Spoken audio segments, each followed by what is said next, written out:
Alejandro III de Macedonia. Su leyenda le otorga el sobrenombre de Alejandro Magno, pero también pudo haberse llamado Alejandro el Aniquilador. Aplastará a quienes se interpongan en su camino. Los aniquilará. Alejandro se consideraba a sí mismo un dios. A sus admiradores les parecía un genio militar. Sus enemigos lo denominaban el demonio. En Oriente es un villano. Allí lo llaman Iskander. Iskander el asesino, Iskander el emisario de la muerte, Iskander el destructor de ciudades. Es el hombre del saco. Un grupo de investigadores examinarán minuciosamente la vida de Alejandro mediante una batería de pruebas científicas. Demostrarán cómo empleó las armas de destrucción masiva de antaño para derrotar a sus enemigos.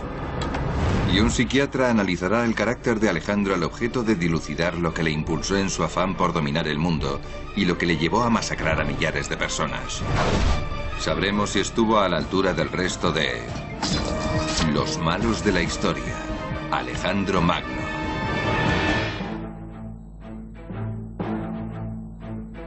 A los 16 años Alejandro gana su primera batalla. A los 20 se proclama rey de Macedonia. A los 30 ya ha conquistado el mundo conocido. Alejandro Magno es, sin lugar a dudas, un tirano con prisa que transgrede todos los preceptos morales. Aún así, no queda claro lo que le incita a hacerlo. Espero averiguar si Alejandro era un genio militar, si padecía una obsesión patológica o si era un mero asesino psicópata. El psiquiatra David Malott examinará los aspectos esenciales del carácter de la personalidad de Alejandro y lo someterá a un psicograma de malvados universales para compararlo con otros tiranos de la historia como son Calígula, Gengis Khan y Napoleón. No faltan las historias de terror. Además de destruir ciudades y asesinar soldados, masacra a mujeres y niños inocentes. Si estuvieras en el bando contrario de Alejandro, vivirías una de las experiencias más dolorosas de tu vida. A marchas forzadas guía a su ejército por el desierto y mueren 25.000 hombres. Mata a su amigo íntimo en una reyerta de borrachos. Crucifica a 2.000 personas que osan llevarle la contraria. Y tal vez haya contribuido al asesinato de su propio padre. Sus antecedentes penales son apabullantes, pero sus antecedentes históricos son un enigma. Las fuentes antiguas presentan diversos Alejandros. El general carismático, el vividor, el megalómano y el asesino psicótico. Casi todos sus archivos están basados en un documento titulado Los Hechos de Alejandro, redactado durante su vida por su historiador particular. La versión originaria se ha perdido. Sin embargo, los antiguos historiadores la emplearon como fuente, y cada uno de ellos plasmó su interpretación sobre la personalidad de Alejandro. Plutarco presenta a Alejandro como un líder carismático que lleva la civilización hasta los bárbaros. Quinto Curtio narra un relato más sombrío de un conquistador joven e idealista que se convierte en un dictador delirante. Pero si cuesta comprender quién fue Alejandro, es debido a que todos escribieron sobre él 400 años después de sus andanzas. La búsqueda del auténtico Alejandro comienza en su infancia. Nace en el 356 a.C. en la ciudad de Pela, situada en la región conformada actualmente por Grecia, Macedonia y Bulgaria. Su padre, el rey Filipo II de Macedonia, es un gran guerrero, pero también un alcohólico incurable, que con frecuencia falta a las campañas militares, olvidándose de sus 7 esposas y sus múltiples hijos. Incluso corren rumores de que Alejandro es hijo ilegítimo. No obstante, este sigue los pasos de su padre para llegar a ser un guerrero formidable. Y precisamente bajo el mando de su progenitor, logra su primer triunfo militar con tan solo 16 años. Su madre Olimpia es irascible e impulsiva y está dispuesta a hacer lo que haga falta para garantizar que el futuro rey de Macedonia sea su hijo Alejandro. Él es un niño de mamá. Hasta el día de su muerte, Alejandro mantiene correspondencia con su madre. Y es cierto que se parecía a su padre. Ambos fueron reyes y líderes militares sin parangón. Pero él estaba más apegado a su madre. El psiquiatra David Malott es taxativo. La raíz de la aviesa conducta de Alejandro son sus padres. Alejandro va a admirar a su padre por ser un gran héroe militar. Aún así, al estar su padre ausente, es su madre quien entra en escena. Ella le dice que es especial y que está destinado a acometer innumerables gestas épicas. Un hecho dramático convulsiona a la familia real cuando en el interior del teatro de Vergina, el rey Filipo es asesinado por uno de sus guardaespaldas, Pausanias. Conforme algunas de las fuentes para Aristóteles y Diodoro, es un caso evidente. Pausanias ha asesinado a Filipo de Macedonia en el teatro sin ayuda de nadie. La persona que más va a beneficiarse del asesinato a sus 20 años de edad es Alejandro. Alejandro nunca se llevó bien con su padre. Mantuvieron una relación padre-hijo sumamente inestable, no solo porque Alejandro sospechaba que era ilegítimo, sino porque ambos luchaban por ostentar el poder. Así pues, debemos preguntarnos, ¿formó parte Alejandro del homicidio de su padre? Cuenta la leyenda que a Olimpia le preocupa que a uno de los hermanastros de Alejandro y a su primo les estén preparando para subir al trono en su lugar. Olimpia y Alejandro tenían razones de peso para guardarle rencor a Filipo. Y poco después fue cuando lo asesinaron. El único que conoce la verdad sobre quién está detrás del homicidio de Filipo es su asesino, Pausanias. Pero los secuaces de Alejandro lo matan antes de que pueda confesar. El posterior comportamiento de Alejandro y su madre resulta sospechoso. Sin dar muestras de viuda afligida, honra al asesino de su esposo colocando una corona sobre el cadáver de Pausanias. Y Alejandro hace lo contrario. Pese a que odiaba a su padre, encarna al joven desconsolado llenando la tumba de su padre con oro. Más oro del que cualquier rey macedonio hubiera poseído antes que él. Al parecer, madre e hijo están jugando a dos bandas. La opulencia de la tumba y su magnificencia tal vez signifiquen que Alejandro había hecho más que contribuir al asesinato de su padre. Alejandro intentaba ocultar su culpa y disipar sospechas de que pudo haber estado involucrado en la muerte de su padre. Así y todo, Alejandro no está convencido de ser el próximo sucesor al trono. Pronto soplaron vientos de homicidio. Su hermanastro apareció muerto. Y Olimpia, la madre de Alejandro, se ocupó de la exesposa de Filipo y del hijo de ambos. Alejandro tenía el trono de Macedonia para él solito. Acto seguido, ponen a prueba al rey Nobel de 20 años. La ciudad de Tebas se subleva contra Alejandro y la hegemonía macedónica, pues sus habitantes consideran a Macedonia una nación inferior de bárbaros del norte. Alejandro parte hacia la ciudad, protegida por murallas de 3 metros de grosor. Nadie había logrado penetrar en dichas defensas macizas. Los asedios griegos del siglo IV a.C. consistían en ejércitos que se arrojaban piedras entre sí, sirviéndose de plataformas de lanzamiento cada vez más sofisticadas. Tebas poseía catapultas que disparaban bolas de piedra. Con todo, Alejandro las supera usando un invento relativamente nuevo, la balista. Una suerte de máquina de guerra de asedio reproducida, como vemos, por antiguos expertos en armas.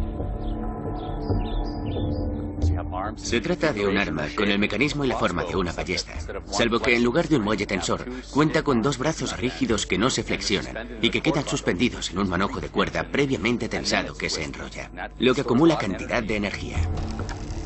Han determinado la tensión y el ángulo para disparar un proyectil a una furgoneta a 100 metros. La distancia mínima que mantendría al ejército de Alejandro fuera del alcance de las catapultas de Tebas. Pero Alejandro precisa más de un impacto directo. Necesita muchos en el mismo lugar para derrumbar las murallas de 3 metros de grosor. En la primera tentativa el proyectil se queda corto por 15 metros. Y manteniéndose aún a una distancia de 100 metros, los expertos modifican el ángulo de tiro e incrementan la tensión lanzando la munición desde más atrás.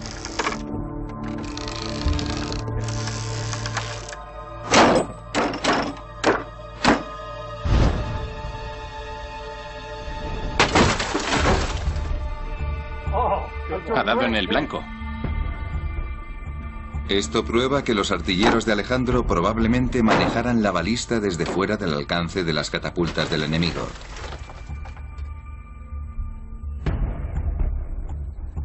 Ha sido una buena caza.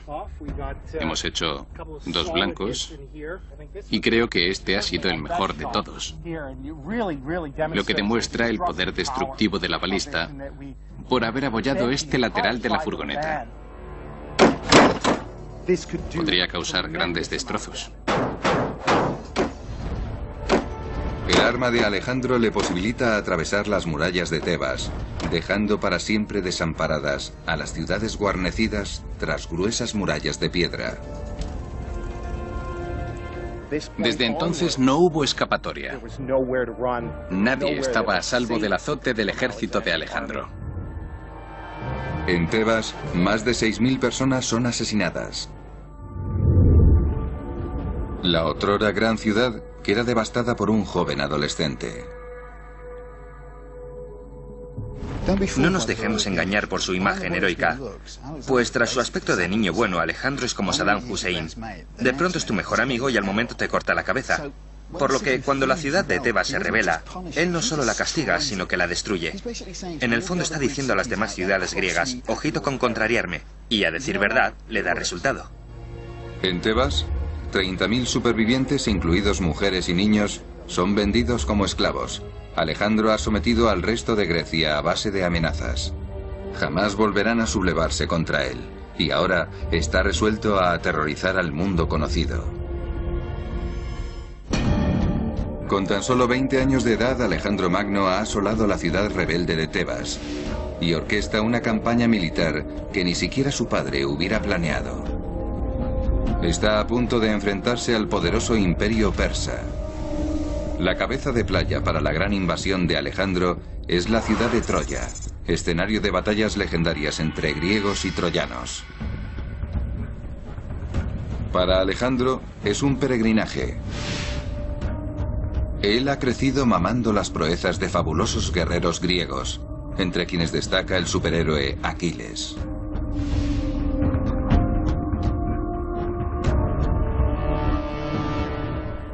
Alejandro quería ser otro Aquiles. Él era su modelo a imitar. La madre de Aquiles había dicho a su hijo que debía elegir entre morir viejo y ser olvidado, o morir joven y ser rememorado eternamente. Y Alejandro, al partir hacia Troya, ya había elegido. Alejandro tiene motivos para identificarse con Aquiles y creer que él también posee un don sobrenatural. Todo ha sido cosa de su madre.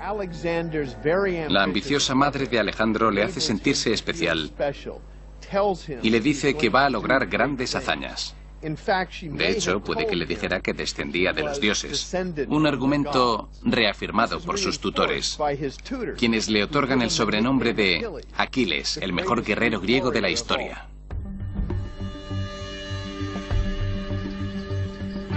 Una vez que ha saldado cuentas con su héroe, Alejandro parte hacia Persia, ancestral enemiga de Grecia.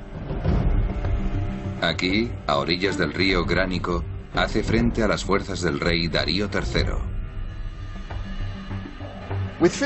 Con Filipo fuera del mapa, Alejandro hereda la conquista de Persia, y él lo justifica como una punición a los persas, profanando los templos griegos durante la guerra persa.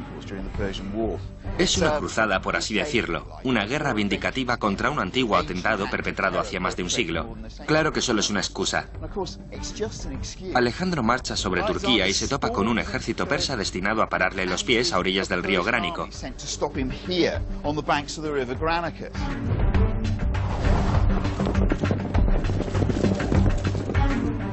Y esta es la primera vez que Alejandro vence a la vieja usanza.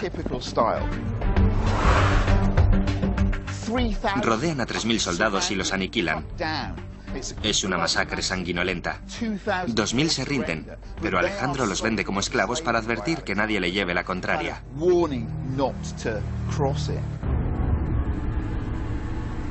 Es una victoria sin paliativos. Según las fuentes, Alejandro pierde menos de 200 tropas y consolida su pretensión por ser el nuevo Aquiles. Los persas están a la defensiva y ahora Turquía pertenece a Alejandro. Tras apoderarse de Turquía, no pergeña la estrategia más lógica, que es dirigirse corriendo a Oriente para tomar los puertos del Mediterráneo oriental antes de que los persas los fortifiquen. No, en vez de eso se desvía hacia el norte a un emplazamiento llamado Gordio, lo que resulta muy extraño, a menos que se conozca la leyenda del nudo gordiano. Cuenta la leyenda que en el palacio de Gordio, antiguo rey de Frigia, este ató la lanza y el yugo de su carro de bueyes con un nudo cuyos cabos estaban ocultos en el interior. Durante siglos nadie pudo soltarlo, y según la tradición, la persona que lo lograra sería señor de toda Asia. Alejandro no pudo resistir la tentación de intentarlo, de superar esta prueba definitiva. Así que fue a Gordio, examinó el nudo, y en vez de desatarlo como habían procedido los demás, desenvainó su espada y cortó directamente el nudo. Aquella sería la típica resolución de Alejandro: atajar los problemas de raíz, de preferencia blandiendo un arma. Se marchó de Gordio convencido del cumplimiento de la profecía de que sería dueño y señor de toda Asia. Alejandro conquista países en la antigüedad cual turista marca destinos de ensueño en su itinerario programado. Va forjándose su propia leyenda. Yo juego con mis propias reglas. ¿Desatar nudos? Eso es para pusilánimes. Es como entrar en Harvard haciendo trampas. Solo que después le cuentas a todos que es legítimo, que has descubierto un nuevo método. Alejandro necesita pruebas constantes de que es especial, casi divino. Alejandro consigue sesgar favorablemente su leyenda. Su imagen de héroe apuesto, erigido en Dios, ha perdurado hasta nuestros días. Sin embargo, su auténtico físico pudo no ser tan divino. Una teoría refleja que padecía de una deformidad de la columna vertebral denominada escoliosis. En gran parte de sus estatuas se le ve ligeramente inclinado hacia un lado. Asimismo, en documentos antiguos se constata que era 10 centímetros más bajo que la estatura media de aquellos tiempos, 1,70 m. Pero la gran posesión de Alejandro, al margen de la altura o la belleza, es su tremenda confianza en sí mismo. Que su madre lo venerara como un héroe le ayudó tanto como su sedicente destino providencial. Ambos atributos le llevarán a los confines del mundo, con regreso incluido. Año 332 a.C. Alejandro Magno ha derrotado a los persas en la actual Turquía y va en pos de su próxima conquista. Fija como objetivo la urbe fortificada de Tira, radicada en una isla a medio kilómetro de la costa del actual Líbano. Atacar la isla de Tira es prácticamente un suicidio. Se trata de una ciudad imbatible, a la que se arriba en barco, y que está guarnecida con unas murallas inexpugnables. Es imposible. Aún así, al igual que había demostrado con el mágico nudo gordiano, el término imposible no figura en su vocabulario. Alejandro cambia las reglas. Amplía la calzada desde tierra firme hasta la isla, por lo que esta ya no queda aislada, sino que forma parte de la costa. La calzada permite a Alejandro hacer buen uso de sus balistas aterradoras, que someten a la ciudad a base de bombardeos. Las secuelas son terroríficas. Alejandro saquea la ciudad, asesina a 8.000 ciudadanos y crucifica a 2.000 soldados enemigos en esta playa. La brutalidad de Alejandro, violando mujeres y matando a todos los prisioneros, conmociona a toda Asia. Y dicha consternación y temor psicológicos inducen a múltiples ciudades a abrir de inmediato sus puertas y someterse a Alejandro, en vez de arrastrar la derrota y la masacre. El mensaje es tajante: no os metáis con Alejandro. Para Alejandro, la conquista de Tira supone una ratificación de su destino divino. Asia ya es propiedad suya, tal y como anunciaba la profecía. Alejandro continúa creyéndose especial. Considera una afrenta personal que alguien se le resista. No se contenta con derrotar a sus adversarios, sino que los masacra para que sirva de ejemplo al resto del mundo. Tras 3 años de contienda, el imperio alejandrino ocupa 650.000 kilómetros cuadrados, 5 veces el tamaño de la actual Grecia, y solamente tiene 23 años. Su siguiente objetivo, Egipto. Sojuzgados por Persia, los egipcios acogen a Alejandro como un libertador, y liberados del control persa, lo coronan faraón. Para Alejandro, Egipto alberga una atracción especial. Acompañado de un selecto grupo de hombres, emprende una misteriosa búsqueda a un oasis remoto.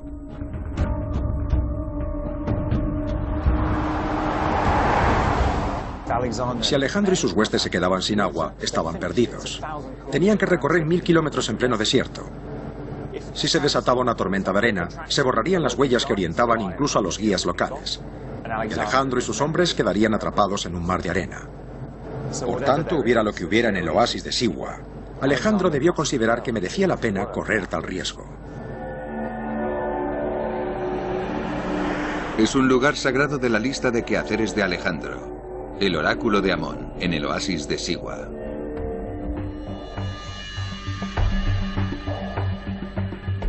Para Alejandro, como para cualquier viajero del desierto, debía de ser un momento mágico y edificante. De súbito, las infinitas arenas amarillas del desierto se transformaron en un oasis de aguas azules y palmeras verdes y lozanas. Alejandro no ha venido de excursión, sino a buscar respuestas. El oráculo es un lugar donde los antiguos consultan a sus dioses, por medio del sacerdote de la gentilidad. Primero, Alejandro decide acallar los rumores de que ha podido estar involucrado en el asesinato de su padre, por lo que le pregunta al sacerdote si los culpables ya han recibido su merecido. El sacerdote contesta, sí, en efecto, caso cerrado. Si recordamos la posible participación de Alejandro en el homicidio de su padre y la necesidad acuciante de que se le eximiera de toda culpa, su viaje a Siwa para formularle esa pregunta al sacerdote comienza a cobrar sentido.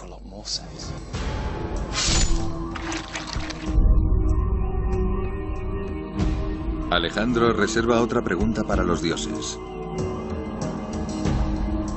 ¿Llegaré a conquistar el mundo entero? Y recibe la respuesta en un griego incomprensible. Se dice que el sacerdote salió e intentó decirle en griego, oh Paidión, oh querido hijo. Pero su griego no era muy bueno, y en su lugar dijo, oh Pai Dios, hijo de un dios. Alejandro partió de Siwa no solo como hombre, sino creyéndose que era un dios. Alejandro oye lo que quiere oír y cree en lo que quiere creer. Su ego no conoce límites. El incidente del templo debió de sonarle a música celestial. Alimentó su narcisismo, su fatuo engreimiento. Alejandro necesita ser especial y excepcional. Ya ha logrado grandes cosas, pero quiere difundir su unicidad al mundo que lo rodea. Alejandro está convencido de ser un dios porque se lo ha dicho el oráculo. Ya va siendo hora de probar sus nuevos poderes con su viejo enemigo. El mismo año en que Alejandro había acudido al oráculo de Siwa, vuelve a encontrarse cara a cara con el rey persa Darío en una región llamada Gaugamela. Se rumorea que el rey Darío ha congregado un ejército de 250.000 hombres, 5 veces mayor que el de Alejandro. Pero Alejandro no se desconcierta. Saborea la ocasión de librar batalla con su enemigo por el reinado de Asia y para liquidar cuentas de una vez por todas. En octubre del año 331 a.C., Alejandro y los persas se enfrentan en Gaugamela, el actual norte de Irak. Se cuenta que, aun siendo 5 veces superados en número, Alejandro acaudilla sus huestes con una habilidad pasmosa. Y él personalmente ordena a su primero de caballería atravesar las líneas enemigas en el momento crítico. Aparte de poseer una mente privilegiada para la táctica militar, Alejandro triunfa combinando la fuerza de su caballería e infantería, pertrechadas con una única arma. Su infantería macedonia va armada con la sarisa, una pica afiladísima de unos 5 metros. Sus hombres encaran al enemigo en formación de falange. A continuación, un equipo evalúa el éxito de la sarisa en una falange. En tal agrupación, la larga pica portada por todos los soldados, incluso los de 4 filas atrás, se convierten en armas sumamente efectivas, lo que comporta una ventaja notoria sobre la estrategia de dejarlo todo en manos de la primera línea de combate, una fila tras otra. En realidad, es una contienda bastante justa, dado que el único que entablaría combate con el enemigo sería el cabecilla. Mientras, hay filas de hombres con lanzas cerca de mí. Todos estos amigos tienen lanzas como esta, y debo pasar por delante de ellos uno a uno. Pero como ven, es imposible. Parecen un puercoespín. Dicha táctica ofrece a Alejandro un modo de compensar las escasas probabilidades de victoria de su ejército en inferioridad numérica. Los expertos asimismo quieren probar una controvertida teoría que sostiene que la hermética formación de sarisas podría desviar las flechas. Se colocan unas pacas de heno que representan a los soldados macedonios detrás de la protección procurada por un bosque de sarisas. Pero, ¿surtirá efecto? Al parecer, las flechas sí que se desvían. Se oye un ruidito al golpear la sarisa. Conviene certificarlo con una inspección más minuciosa. Aquí hay un macedonio muerto. Algunas flechas se han desviado, pero el 80% no. Así que la teoría de Alejandro sobre el muro impenetrable de picas no resiste un análisis riguroso. Así y todo, el talento militar de Alejandro es indiscutible. El ejército macedonio fue a buen seguro el mejor de aquella época. Ninguno le hace sombra. Con Alejandro a la cabeza jamás perdió una batalla. Hoy en día las academias militares siguen estudiando sus tácticas. El Pentágono llegó a publicar una monografía con un capítulo entero consagrado a las tácticas de Alejandro. Tras la batalla de Gaugamela, la resistencia persa se desmorona. Alejandro es el indiscutible soberano de Persia. Es, a ciencia cierta, el hombre más poderoso del mundo. Pero el poder se le ha subido a la cabeza y terminará pagando cara su arrogancia. Habiendo permanecido 5 años consecutivos en campaña militar, Alejandro Magno gobierna el imperio mundial más vasto de la historia. Y solo tiene 25 años. Tras haber diezmado a los persas, regresa a Babilonia triunfalmente. La ciudad corrió a jalearlo. Los sacerdotes y los funcionarios acudieron en tropel a conocerlo. Esparcieron pétalos a su paso, le ofrecieron obsequios. Le sirvieron la ciudad, la ciudadela y el erario en bandeja de plata. Y los babilonios no tardaron en coronarlo rey del universo. Pero insatisfecho, Alejandro marcha sobre Persépolis, donde los reyes persas custodian su tesoro. Allí roba 180.000 talentos de oro y plata, el equivalente hoy de 300.000 millones de euros. Alejandro es un conquistador en buena racha. Sin embargo, al igual que su padre, bebe demasiado y se convierte en un borracho incorregible.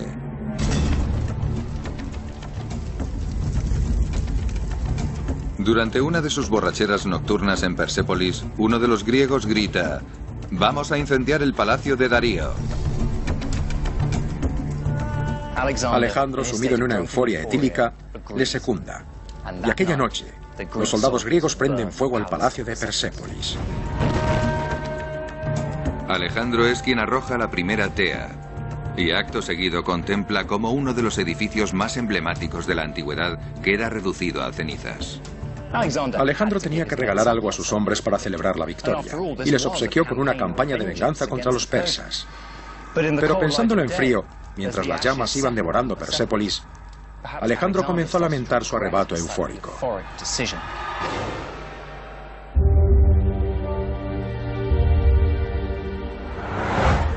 Para muchos de los leales soldados de Alejandro, la gran aventura empieza a perder su atractivo.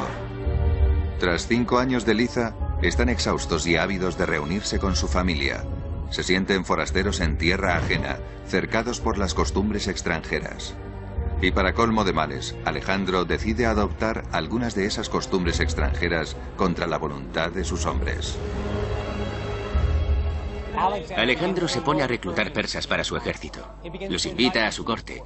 Y entonces hace lo inconcebible. Adopta las costumbres de los autóctonos. Adopta su modo de vestir. Y esta conducta resulta inaceptable para los soldados macedonios. No han ido allí para convertirse en persas, sino para conquistarlos. Alejandro va a reaccionar de dos formas ante la toma de Persia. Primero va a confirmar su creencia de que es uno de los grandes líderes mundiales. Y segundo, va a exasperarse ante las quejas de su séquito. Es una afrenta a su narcisismo. A Alejandro le gusta inspirarse en el legendario guerrero Aquiles. Y tal como este hizo, tiene un compañero inseparable, Hefestión, que forma parte de su círculo interno y alimenta sus aires de superioridad. Alejandro cultiva el culto a la personalidad como nunca antes. Del mismo modo que hoy tenemos dictadores que promocionan el culto a sí mismos, Lenin, Stalin, Saddam Hussein, Alejandro promociona su efigie en estatuas y monedas. Se vuelve omnipresente y se cree superior al resto de la humanidad.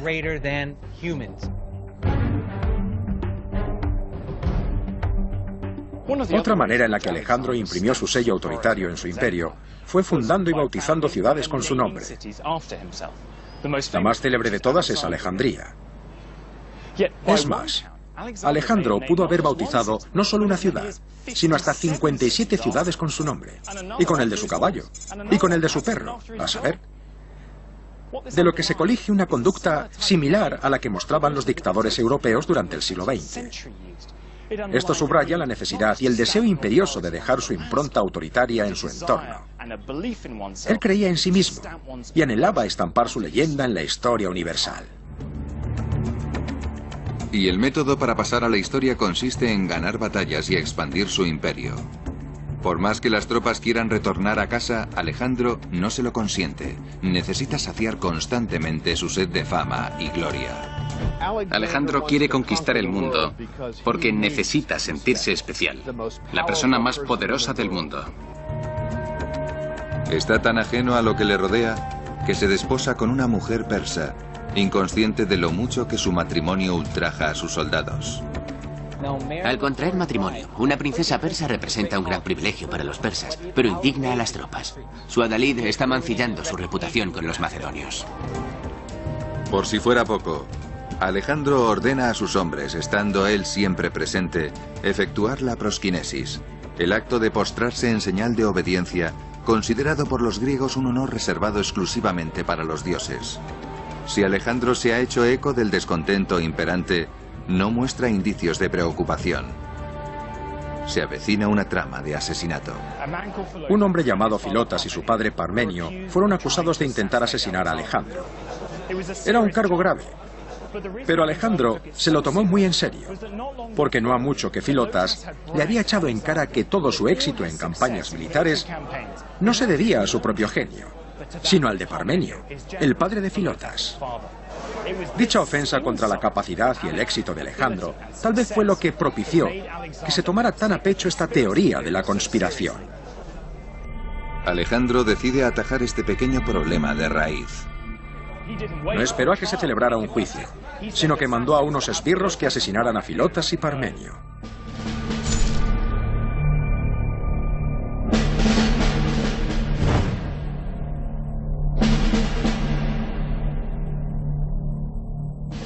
Parmenio ha sido durante muchos años el teniente leal de Alejandro. Y la capacidad de este de asesinar a su súbdito con frialdad revela su conducta psicopática subyacente. Pero este es solo el comienzo. Hay otros asesinos al acecho. 2 años después, ocurrió lo mismo. Un amigo de Alejandro se pasó de la raya y no tardó en ser acusado de intentar matar a Alejandro. Su insubordinación le costó la vida. Alejandro se vuelve cada vez más paranoico. El Magno está empezando a perder el juicio.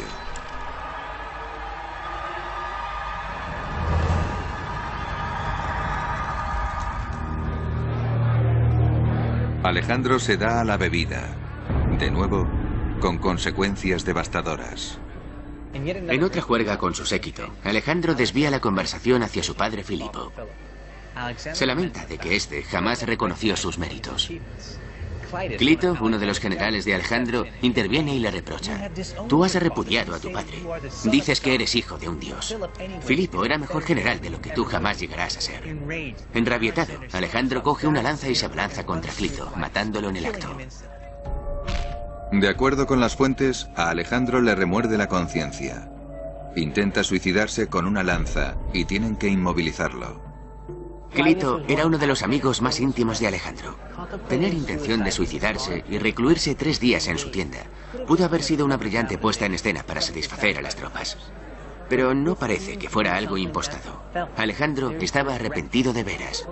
Se trataba de un crimen pasional y de exasperación suscitado por la embriaguez. Los complots de asesinato se avecinan a un ritmo vertiginoso. El mundo de Alejandro se está desmoronando y el poder se le está escapando de las manos.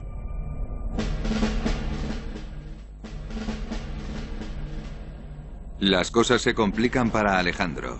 Sigue aumentando la tensión en sus tropas y su implacable avance hacia Oriente se desarrolla a paso de tortuga. Cuando Alejandro llega a la frontera con la India, su imperio se halla a 15.000 kilómetros de distancia. Allí se resuelve a atacar las plazas fuertes, faltando a su promesa de que sobrevivirán si se rinden. Alejandro quiere seguir avanzando hacia Oriente, pero tras una batalla épica en el río Hidaspes, sus tropas finalmente se rebelan. El ejército de Alejandro está cansado, hastiado de haber permanecido más de 8 años lejos de sus hogares y sus familias, y cada vez más harto del liderazgo dictatorial de Alejandro, equiparable al del rey persa al que había sucedido. Así pues, habían llegado a Asia con el propósito de vengar las injusticias que el rey persa había cometido contra los macedonios. Entonces, ¿qué hacían allí sino magnificar el imperio de Alejandro sin llevarse nada a cambio? Los hombres de Alejandro se dan perfecta cuenta de que él jamás va a detenerse, de que va a seguir luchando hasta que no quede más mundo por conquistar. Y eso no formaba parte del trato. Como es lógico, todo esto supone un gran problema para Alejandro, puesto que no puede permitir que sus hombres le vean tirar la toalla, ni puede seguir adelante sin su apoyo. Y él lo sabe. Los comandantes de Alejandro urden un plan para acabar con las campañas militares. Fingen recibir un augurio divino que les ordena que dejen de combatir y retornen a casa. Esta es una táctica psicológica fascinante. El ejército está agotado y quiere volver a casa. En cambio, Alejandro quiere continuar hasta que conquiste el mundo entero. Necesitan una estrategia que complazca al ejército y no socave el narcisismo de Alejandro. Y el augurio divino es el ardid idóneo para guardar las apariencias. Alejandro accede a resignarse, pero no lo pone nada fácil. En lugar de proseguir una ruta costera, se empecina en ir a Oriente cruzando el desierto de Gedrosia, el actual sur de Irán. Este es uno de los lugares más intimidantes de la tierra por su calor abrasador y sus arenas profundísimas. Ya apenas les queda agua y pronto se quedarán sin víveres. Los hombres se comen sus propios caballos y reanudan la marcha a pie. ¿Por qué optaría Alejandro por cruzar este inhóspito desierto? Y más cuando podría haber embarcado a sus hombres rumbo de vuelta a casa. Hay quienes dicen que fue porque quería castigar a sus hombres por haberse negado a acompañarlo en su conquista de Oriente. Ellos pagaron su deslealtad con sus vidas.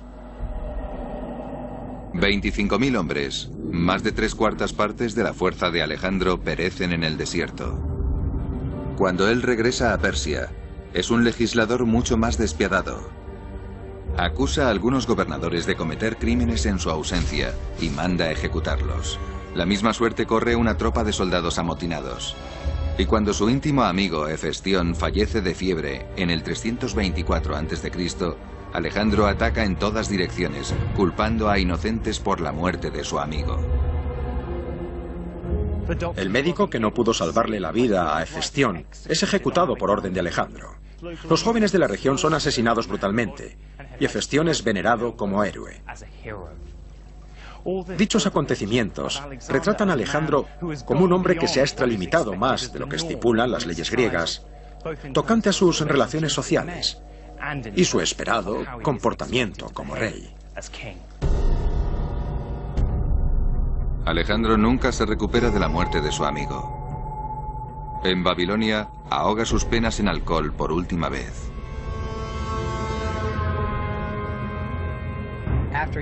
Tras otra noche de desenfreno etílico, Alejandro se queja de agudísimos dolores de estómago y contrae una fiebre que dura 12 días. Hace solamente 8 meses que el amigo íntimo de Alejandro ha fallecido, con síntomas casi idénticos.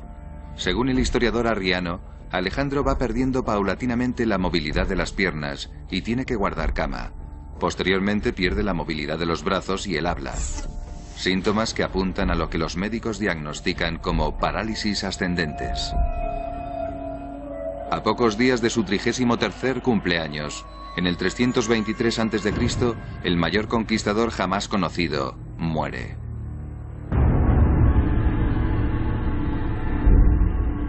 El médico de urgencias, Rahim Balani, ha determinado la causa de la muerte de Alejandro. La candidata más obvia de la fatídica enfermedad es la malaria. Sabemos que la malaria era endémica por aquel entonces, y sabemos que Alejandro viajó a muchas regiones y países distintos, de modo que pudo haberla contraído en cualquier momento en una de las regiones en las que era endémica la malaria. A este respecto, no creo que la malaria fuera la culpable de la muerte de Alejandro. Pese a lo que parecían síntomas de malaria, el doctor Balani cree que existe una explicación más plausible. Estimo que Alejandro falleció de fiebre tifoidea, a juzgar por sus síntomas, que se adherían a este cuadro clínico. Cabe la posibilidad de que alguien no se lavara bien las manos y contaminara la comida o el agua, y que Alejandro la contrajera de este modo. En su caso, la fiebre tifoidea se asocia con una parálisis ascendente. Lo que ocurre con la bacteria es que se interna en el torrente sanguíneo y causa una respuesta séptica arrolladora en la que los vasos sanguíneos se dilatan, la tensión disminuye, se entra en coma y se muere de la infección per se. Cuenta la leyenda que en el lecho de muerte, cuando le preguntaron a Alejandro quién heredaría el imperio, contestó: el más fuerte. Alejandro conquistó más de la mitad de la esfera terrestre, y en dicho proceso jamás perdió una batalla, y sumó un ingente número de víctimas. Se convirtió en un megalómano sanguinario que se creía un dios. Asesinó a compañeros leales y tal vez incluso participó en el asesinato de su padre. Así pues, ¿dónde le sitúa dicha conducta en una escala psicológica de tiranos? ¿Fue un asesino psicópata en pos de emociones fuertes como Calígula? ¿O acaso un asesino frío obsesionado con lograr un fin como Gengis Khan? Alejandro presenta un patrón de crueldad exacerbada e innecesaria sin cargo de conciencia, por lo que comparte rasgos de un asesino psicópata. No obstante, no siente solo sed de mal. Gran parte de la violencia está destinada a objetivos muy específicos. En suma, Alejandro aspira a cumplir objetivos haciendo gala de su personalidad psicopática.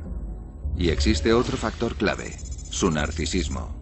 Alejandro registra una puntuación muy alta en una escala de narcisismo.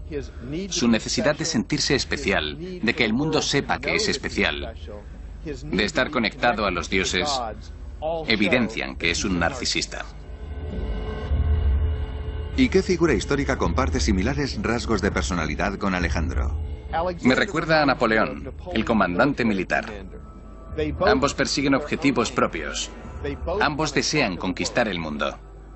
No se llevan todos los laureles y creen que siempre tienen la razón. Impulsado por una obsesiva creencia en sí mismo, Alejandro erigió el mayor imperio de la historia. Aunque su crueldad no conoció límites, su biógrafo personal se aseguró de que fuera rememorado por sus proezas militares. Por ello, más de 2000 años después, sigue siendo conocido como Alejandro Magno.